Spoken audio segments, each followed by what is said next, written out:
Cette saison, les basketteurs vichysois ne l'ont emporté qu'une seule fois. C'était le 16 octobre dernier, face à Limoges. Depuis, la Jeanne d'Arc de Vichy a reçu une correction à Gravelines avant de subir la leçon du champion de France en titre samedi soir sur son parquet.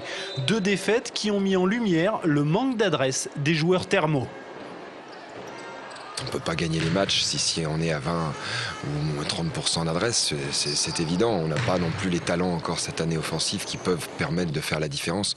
Donc ça va venir d'une prise de conscience individuelle mais aussi collective, de savoir donner les ballons à qui il faut au moment où il faut, dans les matchs qu'il faut, pour justement arriver à retrouver de la confiance et pas partir un peu chacun de son côté en se disant c'est moi qui ferai la différence parce qu'on s'en sortira pas.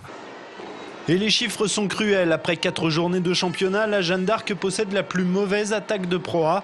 À chaque match, les hommes de Jean-Philippe Besson ont du mal à franchir la barre des 60 points. Un manque de réussite qui ne semble pas encore avoir atteint le moral de l'équipe. Mais je pense qu'on est toujours dans un bon esprit. On sait que la saison est longue, c'est que le début de la saison. Et on sait qu'on rate beaucoup de tirs ouverts, beaucoup de tirs faciles. Dans les matchs, c'est compliqué. Quand tu rates tellement de tirs, ça te fait mal au cœur un peu. Mais à la base, là, on va continuer à bien s'entraîner et puis on va être prêt pour Orléans.